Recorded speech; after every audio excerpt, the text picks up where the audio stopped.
Morgwath and a blade coven have been dispatched to the Beastgrave to search for a long-hidden shard of their deity, Cain, the god of murder. In this video, we're going to show how to paint the Hag Queen Morgwath. We'll also be picking out some details on a Melusai Kira as well. However, by following this guide, you can easily paint the remaining members of the Blood Coven warband. So once you're ready, grab those brushes, shake those paints, and let's get started.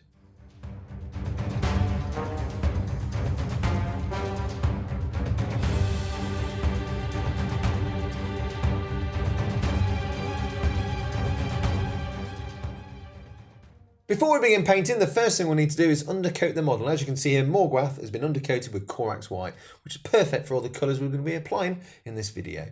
Now the first area we're going to concentrate on is the skin or flesh. Now for this we'll be using Guilliman flesh thinned down with contrast medium. It's 1 part Guilliman flesh and 1 part contrast medium. So we're going to start with that. I'm using a medium layer brush for this, just for a bit more accuracy. And I apply the contrast medium first because I don't want to taint the pot. So I'm just going to add a little dollop like so, and then get some contrast in there as well, Guilliman flesh, and mix that in.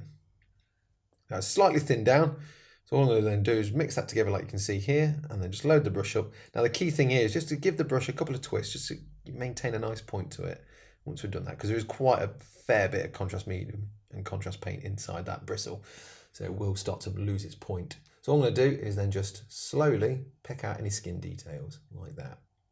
Now try and avoid getting on the other areas. If you do, you can always tidy up at a later point. Once this is dry, just apply a second coat, but we're just keeping it more to the darker, deeper recesses of the skin. There we are with that second coat of Guilliman flesh now applied into those deeper recesses. What we're going to do now is move on to our next step of colours for the skin. So we're going to start with Corax White. This is going to be a layer on the raised details. After that, we're going to use thinned down Guilliman flesh again just to change the tone of that Corax White.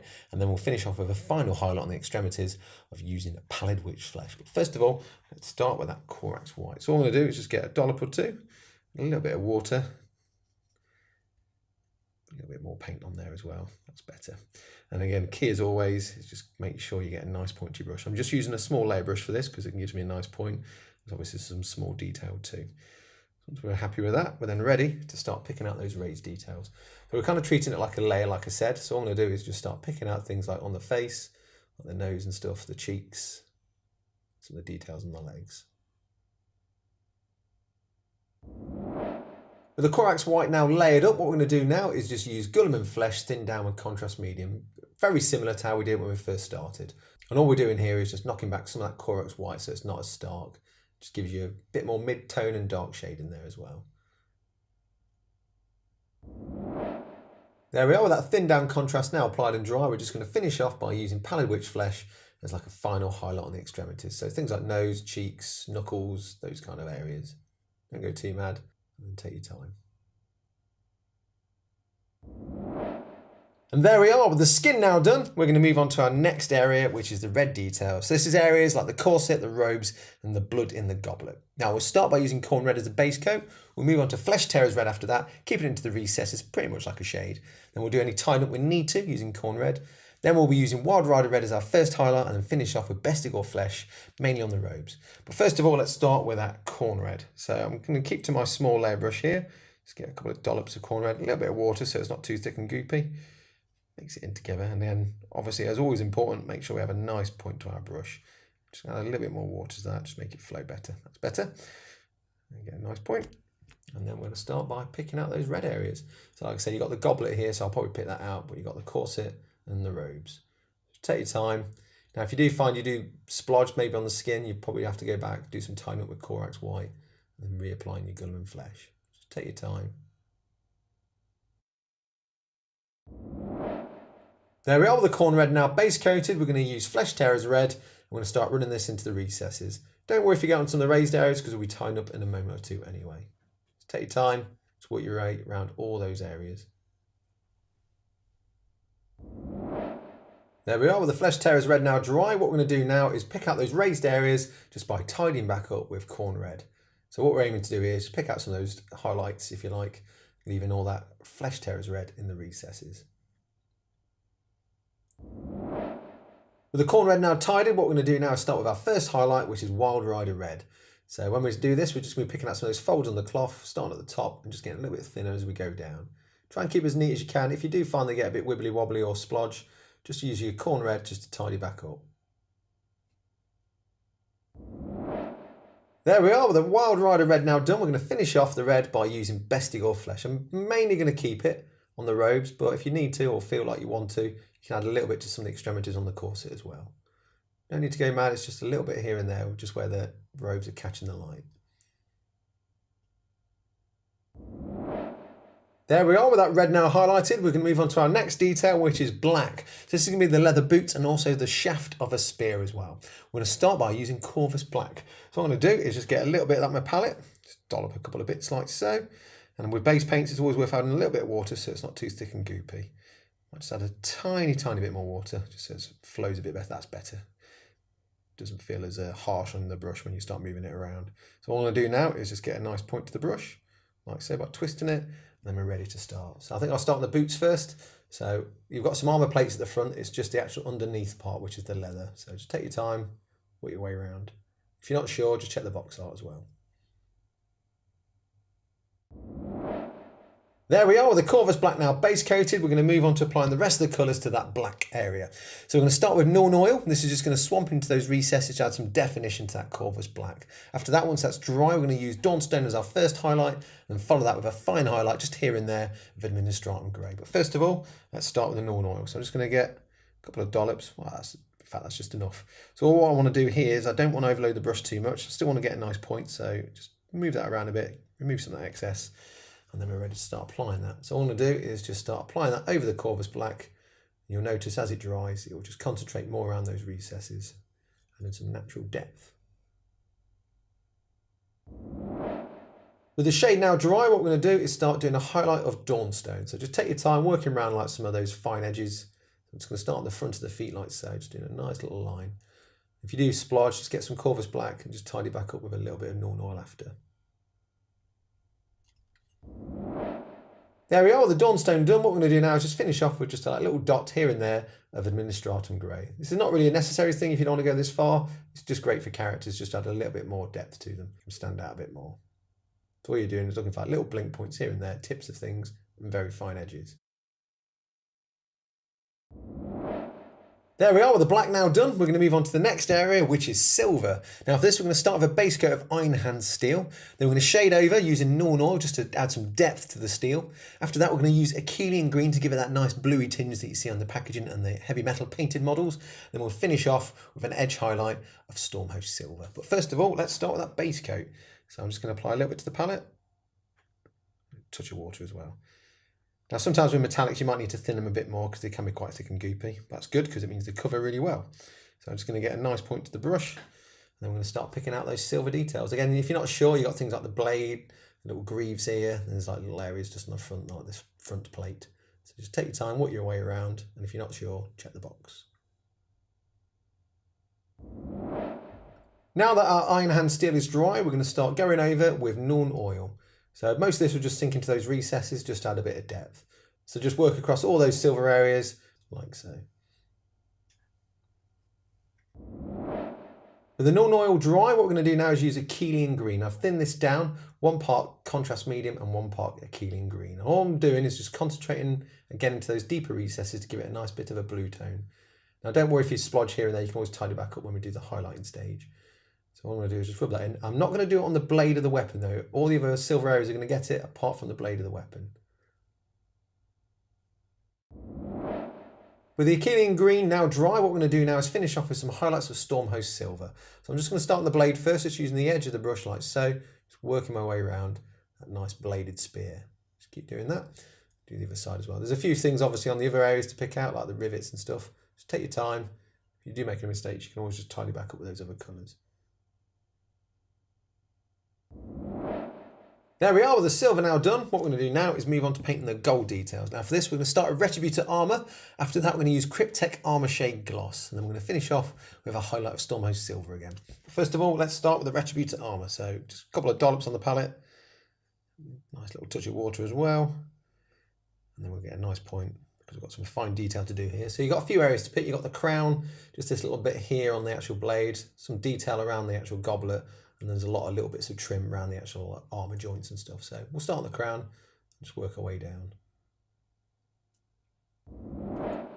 With the gold base coated, we're now going to use Cryptek Armor Shade Gloss, and we're just going to apply this over all those gold details. Just trying to concentrate more of it into the deeper recesses, just so it adds some nice definition. There we are, with the Cryptek Armor Shade Gloss now dry, we're just going to start highlighting using Stormhost Silver. Just take your time, you don't have to go too mad, just picking out some of those raised areas, so that where the light will be catching. There we are, with the gold now done, we're going to move on to the next stage now, which is to paint the pale blue hair. Now, before you start doing this, it's worth just checking over the hair to make sure there's no splodges on it and just tidy back up with Corax White. So the first colour we're going to use is Ethematic Blue. We are going to thin this down with contrast medium as well. So I'm going to do 2 parts contrast medium to 1 part Ethematic Blue. So I'm just going to grab a medium layer brush for this. So I'm going to get 2 dollops, contrast medium, like so. Just spread that onto the actual palette. And then we're going to get 1 part Ethematic Blue. Just going to mix those two together, so it's a nice pale blue. Sometimes from the actual pot it can be quite neat, so we want it quite pale. So what we're going to do then is just load the brush up, not too much, and then we're going to start running this into the hair. So this will just sit nicely in those deeper recesses, and then just dry a bit lighter on the top parts. Take your time, move your way all the way around the hair. There we are, with the Ethematic Blue now dry and sunk into those recesses. What we're going to do now is move on to highlighting that hair. Now, mostly it's going to be a dry brush, but in some places where it's a bit harder to reach, we'll just use a layer brush to pick out those details. So I'm going to be using Corax White for this. So what I'm going to do is get my small dry brush. I'm just going to dollop some onto the actual brush like so. And then the idea of dry brushing is you rub as much off as you possibly can on some tissue, crisscrossing circular motions like so. What it's doing is it's leaving trace elements actually on the bristles. So when you start coming to like rubbing it onto the actual hair like so, it's actually going to start picking out. Now, when you're doing any kind of dry brushing, you want to go against, obviously, the details. So if you go up and down like so, it's just going to sink into those recesses. So you just want to go opposite like that. And you obviously, first pass is not always going to pick it out straight away, so you have to do a couple of coats of dry brushing. So work your way around, slowly picking out those highlights. There we are, with the dry brush done, the hair is finished. At this point as well, it's worth just picking out that little bit of gold jewellery on the hair, because doing this beforehand, it's just going to get messy and covered in Corax White. So just follow the gold guide for doing that. So what we're going to do now is we're going to move on to painting the teal or turquoise details. So you've got a couple of skull details, one on the knee pad, one on a corset, and you've got a couple of jewels on the crown and the weapon as well. So for that, we're going to start by using Stegadon Scale Green. Then we're going to layer up with Sotek Green, do a highlight of Temple Guard Blue, and then finish off with a little bit of a highlight here and there of Barahoff Blue. But first of all, let's start with Stegadon Scale Green. So I'm just going to get a little bit onto the palette, a little bit of water as well, not too much. And as always, get a nice point to your brush. And we're ready to start picking those details out. With that base coat applied, we're now going to use Sotek Green as a layer. So what we're aiming to do is just pick out those raised details, and even Stegadon Scale Green in those deeper recesses. Take your time, work your way around. If you find you do splodge, just tidy back up with your base paints. With that layer done, we're now going to use Temple Guard Blue as a highlight. So all I'm going to do is just find some of those edges and start working my way around the actual little details like so. Like eye sockets and noses on these little skull details. On the actual little gems and jewels, you just want to do a little cross. So just work your way horizontal like so, and then vertical. Take your time, and if you do make any mistakes, you can just tidy back up with those previous layers. With that highlight done, we're just going to finish off with a little bit of Barahoff Blue. So on the gems, I'm just going to do a little dot at the centre of those gems like so. And then things like the skull details, just looking for some extremities like cheekbones on those little skulls around the nose and stuff. Not too much. There we are, with those turquoise details now done. We're going to move on to the next part, which is the facial details. Now we're going to start by using Barahoff Blue again. We're going to thin this down and use this for eyeshadow. After that, we're going to go to Corvus Black. This is going to be for the actual eyebrows and the eyes themselves. Then we'll use Corax White to pick out the whites of the eyes, and then also go back to using Corvus Black to pick out the pupils. You can also use these two colours to do the mouth and the teeth as well. So first of all, let's start with Barahoff Blue. So I'm just going to get a little bit onto the palette, not too much. And I'll have a paintbrush of water as well, so it's quite thin. Actually, I'll add a little bit more because we don't want it too thick, because actually when we start applying this, those highlights on the actual eyes themselves or the eyebrows are going to come through. So all I'm going to do is just start around on the eyeshadow, just there, picking out with Barahoff Blue. And as that dries, those highlights underneath will pop through as well. Don't worry if you get splodge on the eyes like I've just done there, because we'll be tidying that up in a minute too. With the eyeshadow done, we're now going to move to Corvus Black to pick out the eyeballs and also the eyebrows. So I'm going to do, I've thinned this down ever so slightly just so it sinks into those recesses a bit more. Just work your way around, and then when you do the eyebrows themselves, start from the top and work your way down. Now when you do the other side, sometimes it actually is easy to turn the model upside down if you find it's hard to actually get through to doing it. And also just sink some of that Corvus Black into the mouth too.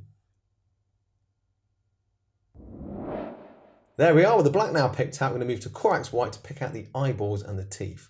So I'm just going to start on one side. I'm just going to you've got a nice little almond shape in there anyway as a detail. And this is thinned down again as well.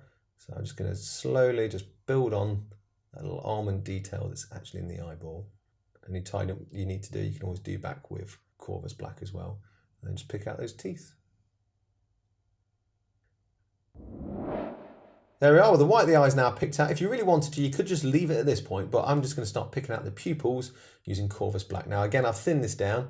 Now this is the key bit, is you just got to be very careful, take your time, and hold your breath, and then just pick a little line on one side like so. So do a couple of ghost moves first before you actually go in. And then the trick is to make sure you keep it equal on the other side. There we are with those facial details now done. We're going to move on to painting the base. Now I'm going to start by using Xandri Dust. I'm just going to coat over all the base details with Xandri Dust. After that, I'm going to use Deathwood Forest for any vines or foliage I find on the base. Then I'm going to coat all over with Agrax Earthshade. Following that, I'm going to use Athonian Camera Shade and just keep this into the deeper recesses for a nice mossy feel. Then when that's dry, I'm going to use Karak Stone as a highlight, or I'm going to dry brush this quite heavily as well. Then after that, I'm going to use Wraithbone and do a nice light dry brush just to pick out those edges. But first of all, let's start with Xandri Dust. So as a base paint, I'm just going to apply a little bit to the palette. It's quite thick and goopy. Just add a little bit of water to it, and we're ready to start painting. For this, I'm using a medium layer brush, and then we're just going to start coating those details. Just take your time and try and avoid getting any paint on those feet. There we are with the Xandri Dust now base. We're going to move on to using Deathwood Forest to pick out any foliage or vines. So again, if you're not sure, just check the images just to make sure where those are, but you've got a lot of vines crawling up the side of this stonework here. Take your time and pick them out. There we are with the foliage picked out. We're now going to apply Agrax Earthshade all over the base. With the Agrax Earthshade now dry, we're going to use Athonian Camera Shade. Mostly I'm going to keep this into those deeper recesses just to give a nice mossy kind of feel, but I'm also just going to apply it to some of the dirt sand areas like so. Take your time. Once it's dry, if you feel the need, add a second coat. And there we are with that shade now dry. What we're going to do now is highlight that stonework using a heavy dry brush of Karak Stone. So like we showed earlier when we were doing the dry brush on the hair, just wipe as much off as you possibly can. With a heavy dry brush, you're just putting a little bit more pressure on as you're moving around these details. In some places like where the schools are, you can always put a little bit more pressure so it just stands out a bit more. And finally, what we're going to do now is use Wraithbone just to do a very light dry brush over that stonework and also the skulls. It's almost like tickling it. You don't want to put too much pressure on at all. So just gently rub across like so. And once that's all done, all you need to do is just paint the rim of the base, and for this I'm going to use Corvus Black. There we are with the rim of the base now done. Morgwath is finished. So what we're going to do now is we're going to move on to Kira the Melusi. Now she has a couple of details that are different from the rest of the set. So first she has a big snake body, so we're going to concentrate on the snake body. There's the underbelly as well, and the hair is a slightly different tone to that of Morgwath and the other witch elves. So first of all, we're going to start with that snake body. Now we're going to start by base coating it with corn red. After that, we're going to pick out any of the black scale details using Corvus Black. And the light cream details on the scales we're going to pick out with Wraithbone. And then going to shade all over using Agrax Earthshade, and then finish off with a nice little dry brush of Karak Stone. But first of all, let's start with that base coat. So I'm going to use my medium layer brush here again. Apply a little bit to the palette. Thin it down. Now you might want to do a couple of coats of this because it might start to look a bit pinky with that white showing through. So all I'm going to do is just load that up and then get ready to start painting this snake body. So I'm going to do most of the snake body, including the underbelly, even though we're going to focus on that later. I'm just going to base coat all of these details. Take your time, and like I said, if you need to do a second coat, do that. There we are with the corn red now base coated on the snake body. We're going to start picking out some of those black scales. So all you need to do, you can decide how you want to do this. So I'm just going to pick out one. On the box art, for every one black scale, they'll do 3 after of red. So just do that, follow the box art. It's entirely up to you how you want to pattern it. Like you see, I'm just doing one here and having 3 red scales and doing 1 again. And also you've got the spine to do as well. There we are with the Corvus Black now applied to the scales. We're going to start applying Wraithbone to the white scales. Now you've got 3 rows of scales here, so we're going to do the middle one, and it's only the middle one like the box art. It's always going to be next to a black one, so I'm just going to work my way across like so. You might want to do a couple of thin coats of this, because obviously it's quite light across red. Just work your way down, making sure you keep it into that scale area.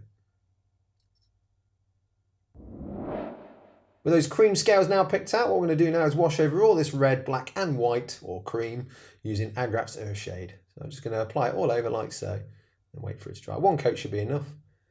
Work your way all the way around the model. With that shade now dry, what we're going to do now is use Carrick Stone as a very soft dry brush just to pick out some of those edges of the scales. You don't want to put too much pressure on here, you just gently tick in those scales. Just go back and forth like so. There we are with the scales done. What we're going to do now is move on to painting the underbelly. Now we're going to start with Blood Reaver Flesh as our base coat. Even though it's a layer, we're just going to do a couple of coats of that. After that, we're going to use Magos Purple, and we're going to coat that all over those details, and we'll finish off with a highlight of Carrick Stone. But first of all, let's start with Blood Reaver Flesh. So I'm just going to apply a little bit to the palette, not too much, a little bit of water, like so, and then we're ready to start base coating that on the underbelly. So like I said, it's going over red, so you might want to do a couple of thin coats. Just take your time. With the Blood Reaver Flesh now base coated, we're going to use Magos Purple. We're going to apply that all over the underbelly, like so. And as you'll see, it just starts to settle in those recesses and slightly change the tone of that dark flesh to more of a purpley pinky hue. That contrast paint now dry, what we're going to do now is highlight with Carrick Stone. Now if you wanted to, you could always dry brush this, but I'm just going to edge highlight just on some of those segments just to make them stand out a bit more. I'm just going to move down the side like so, and you can always just tip it to the side and then just do those front segments a bit, not all the way to the front, just about halfway in.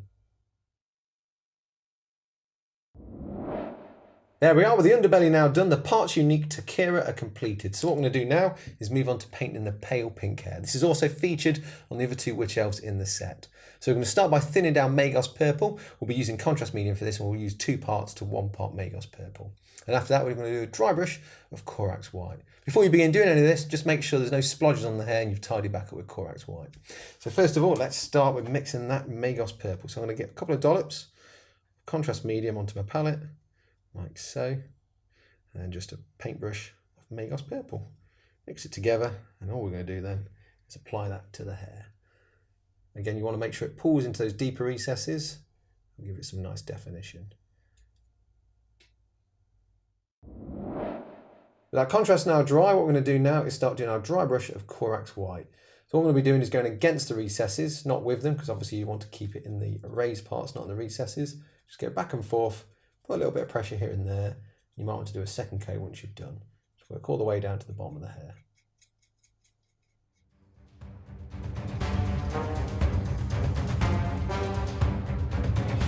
With Morgwath painted and based, her and the Blood Coven are ready to head off into the Beast Grave to bring pain and death to the enemies of Cain.